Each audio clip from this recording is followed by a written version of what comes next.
Hi everyone, मैं हूं CA doctor Mahesh Gaur और आज मैं आप लोगों के लिए लेकर के आया हूं एक ऐसी पावरफुल मेमोरी टेक्निक जिससे आपको कोई भी आंसर इतना इंपैक्टफुली याद होगा जैसे कि वो आपकी लाइफ की घटी हुई कोई घटना हो, और वो भी सिर्फ एक बार पढ़ करके। यस, और इस टेक्निक का नाम है रोल प्ले मेथड। तो आखिर क्या है ये रोल प्ले मेथड और ये टेक्निक इतनी पावरफुल कैसे है? वेल, इसका राज छिपा है इसके पीछे के न्यूरोसाइंस में। लेकिन उसकी तरफ जाने से पहले चलो देखते हैं कि टेक्निक आखिर है क्या और कैसे इससे आंसर याद होता है। इस टेक्निक को समझने के लिए हम यहाँ पे दो एग्जांपल लेंगे। एक एग्जांपल लेंगे हम हिस्ट्री के एक इवेंट का और उसको याद करेंगे, और दूसरा एग्जांपल हम लेंगे केमिकल रिएक्शन जो है वो इस मेथड से कैसे याद होती है। तो चलो सबसे पहले हम एग्जाम्पल समझते हैं हिस्ट्री के एक इवेंट का। इवेंट 1857 की क्रांति। सबसे पहले मैं आपको बताऊंगा कि क्रांति क्यों हुई थी, फिर मैं आपको समझाऊंगा कि इस मेथड से हम उस इवेंट को कैसे याद रख सकते हैं, उस आंसर को कैसे याद रख सकते हैं। 1857 की क्रांति के जो 4 रीजन थे उसमें से सबसे पहला रीजन था मिलिट्री डिस्कॉन्टेंट, यानी कि सैनिकों में असंतोष। ईस्ट इंडिया कंपनी की आर्मी में भर्ती होने वाले भारतीय सैनिकों में काफी असंतोष था। कंपनी की पॉलिसीज डिस्क्रिमिनेटरी थी। ब्रिटिश ऑफिसर्स भारतीय सैनिकों को कभी भी बराबरी का दर्जा नहीं देते थे। सैनिकों की पगार कम थी। प्रमोशन का सिस्टम भी बायस था। इससे सैनिकों में असंतोष बढ़ने लगा। सेकंड है कार्ट्रिज कंट्रोवर्सी। सैनिकों को दिए गए नए एनफील्ड राइफल के कारतूस में गाय और सुअर की चर्बी थी। इससे धार्मिक भावनाओं को ठेस पहुंची। इसी घटना ने मुख्य तौर पर सैनिकों को उकसाया और क्रांति का शंखनाद बन गया। Third reason political cause, doctrine of lapse. Lord Dalhousie के रूल के दौरान डॉक्ट्रिन ऑफ लैप्स नाम की एक पॉलिसी इंट्रोड्यूस की गई। इसके तहत अगर किसी इंडियन राजा का कोई बायोलॉजिकल सन नहीं है तो उसका राज्य ब्रिटिश ईस्ट इंडिया कंपनी के कंट्रोल में ले लिया जाता था। Fourth, economic reasons. ब्रिटिश ने लोकल इंडस्ट्रीज को तबाह कर दिया था और भारी टैक्सेस से किसानों को बर्बाद करके रख दिया। बेरोजगारी, भूखमरी और शोषण ने आम जनता को विरोध करने के लिए मजबूर कर दिया, और इन्हीं 4 कारणों ने 1857 की क्रांति की नींव रखी। चलो अब मैं आपको बताता हूं कि ये चारों के चारों रीजन हम रोल प्ले मेथड से कैसे याद रख सकते हैं। रोल प्ले मेथड में होता क्या है कि आपको जो भी घटना, जो भी इवेंट याद रखना है, आपको अपने आप को उस कहानी का एक पार्ट बना लेना है और महसूस करना है कि वो सब घटनाएं आपकी आंखों के सामने या आपके साथ में बीत रही है।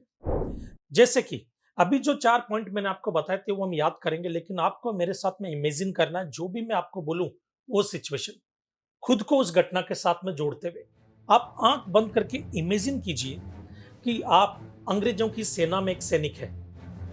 वहां पर आपको नीचे जमीन पर बैठाया जाता है और अंग्रेज ऑफिसर्स और अंग्रेज सैनिक ऊपर कुर्सियों पर बैठते हैं। आपको दुत्कारा जाता है।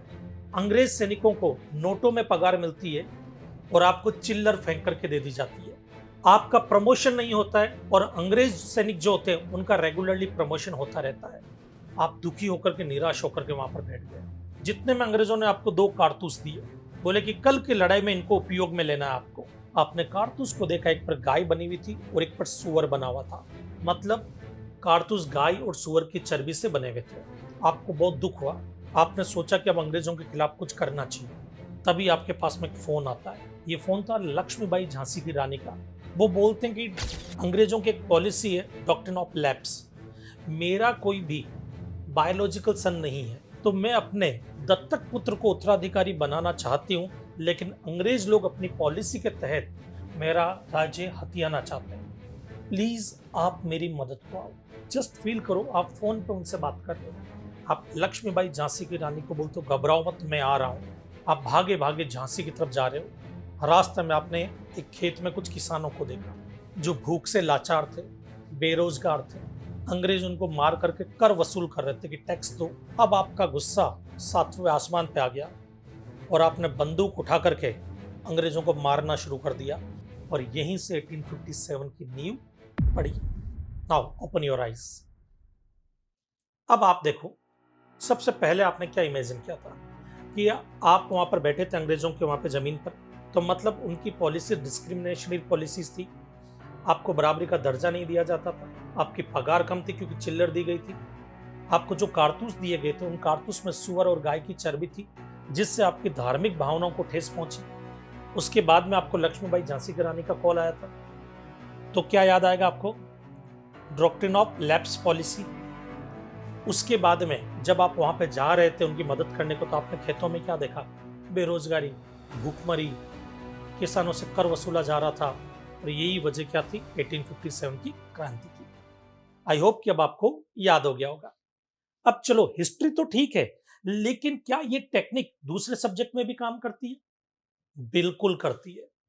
चलो, एक एग्जांपल के तौर पर केमिस्ट्री की एक रिएक्शन को देखते हैं। एक बार देखो, ये रिएक्शन आपको स्क्रीन पे दिख रही होगी। हाइड्रोक्लोरिक एसिड मतलब HCl प्लस सोडियम हाइड्रोक्साइड मतलब NaOH, इनकी रिएक्शन से आपको क्या मिलेगा? सोडियम क्लोराइड, जिसको हम बोलते हैं NaCl, प्लस वाटर मतलब H2। अब इसको रोल प्ले मेथड से कैसे याद करेंगे वो समझते हैं। देखो, इमेजिन करो कि तुम HCl हो, एक तेज गुस्सेल एसिड जो सबको जला देने के लिए तैयार रहता है। एक दिन तुम्हारी मुलाकात होती है तुम्हारे एक दोस्त से, जिसका नाम है नाओ, NaOH, नाओ। वो कूल है, काम है, बिल्कुल तुम्हारे एकदम उल्टा। जैसे ही तुम दोनों ने हाथ मिलाया, कुछ जादू सा हो गया। तुम दोनों के हैंडशेक ने जन्म दिया दो सब्सटेंस को, सॉल्ट और वाटर को, और तुम्हारे अंदर जो गुस्सा था सब शांत हो गया, एकदम न्यूट्रल। इसीलिए इस रिएक्शन का नाम है न्यूट्रलाइजेशन रिएक्शन। अब देखो, अगर आपसे कोई रिएक्शन पूछेगा कि हाइड्रोक्लोरिक एसिड और सोडियम हाइड्रोक्साइड जब मिलते हैं तो क्या रिएक्शन होता है, तो आपको पता है कि सॉल्ट बनेगा मतलब सोडियम क्लोराइड, और साथ में पानी मतलब वाटर। तो इस तरह से आप इस रिएक्शन को रोल प्ले मेथड से भी याद कर सकते हैं। चलो जानते हैं कि इस मैजिक के पीछे का साइंस क्या है, और उस साइंस को समझने के लिए हमको घुसना होगा हमारे ब्रेन के अंदर।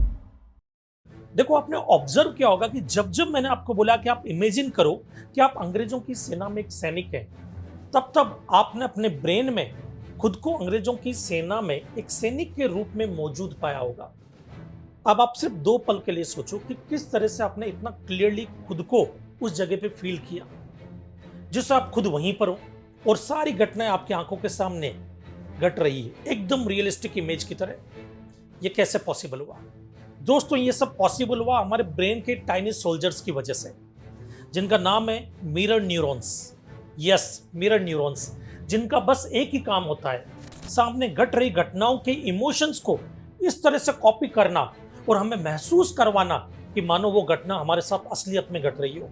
मिरर न्यूरॉन्स के अगर काम को समझना, तो इसका एक बेस्ट एग्जांपल है, जब कभी भी हम लोग मूवी देखने के लिए जाते हो तो अक्सर हम क्या देखते हैं कि जब कोई सैड सीन चल रहा है मूवी के अंदर, हमारा चेहरा लटक जाता है, हम उदास हो जाते हैं। और वहीं पर अगर कोई कॉमेडी सीन आ रहा है तो हम ठहाका मार करके हंसते हैं। और ये सब इतना रियलिस्टिक हमें फील होता है। बट क्वेश्चन है, किसकी वजह से इतना रियलिस्टिक फील होता है कि हम खुद को उस मूवी का पार्ट समझने लगते हैं? ये फील होता है मिरर न्यूरॉन्स की वजह से। मिरर न्यूरॉन्स की वजह से हमें लगता है कि वो घटना हमारे साथ में घट रही है, और जिससे मल्टी सेंसरी एक्सपीरियंस बनता है।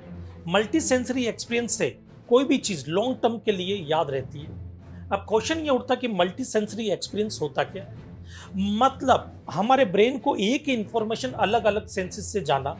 जब हम कोई मूवी देखते हैं तो हमारी आंखें उस मूवी को देखती है और ब्रेन तक एक इंफॉर्मेशन पहुंचाती है। कान डायलॉग सुन करके सेम इंफॉर्मेशन ब्रेन तक देते हैं, और जब हम खुद उसमें इन्वॉल्व हो जाते हैं तो हम खुद उसको रियली फील करने लगते हैं। तो एक और इंफॉर्मेशन सेम ब्रेन तक जाती है।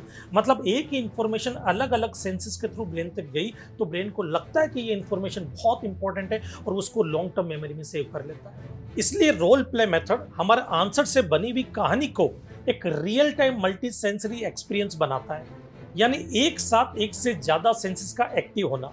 आपने देखा होगा कि जब हम रोल प्ले मेथड यूज करते तो उससे पहले हमने आंसर को एक बार पढ़ा, फिर उसको बुक में देखा, और पढ़ते हुए उंगलियों से ट्रेस भी किया, यानी कि 3 सेंसेस, विजुअल, ऑडिटरी और टच। प्लस जब हमने इस कहानी को विजुअलाइज किया तब इन्वॉल्व हुए विजुअल एंड इमोशनल सेंसेस, और जहां पे इमोशनल सेंसेस इन्वॉल्व हो जाते हैं हमारा ब्रेन उस इंफॉर्मेशन को इंपॉर्टेंट मार्क कर लेता है और लॉन्ग टर्म मेमोरी में सेव कर देता है। तो दोस्तों, हमने यहाँ पे समझा है कि रोल प्ले मेथड के पीछे का साइंस क्या होता है। अब आप भी इसी मेथड से एक आंसर याद कीजिए और मुझे कमेंट में बताइए कि आपने कौन सा आंसर याद किया। याद रखना, मैं आपके सारे कमेंट्स पढ़ता हूं। चलो फिर मिलते हैं ऐसे ही किसी और अमेजिंग टॉपिक के साथ में नेक्स्ट वीडियो में। तब तक के लिए जय हिंद, जय भारत।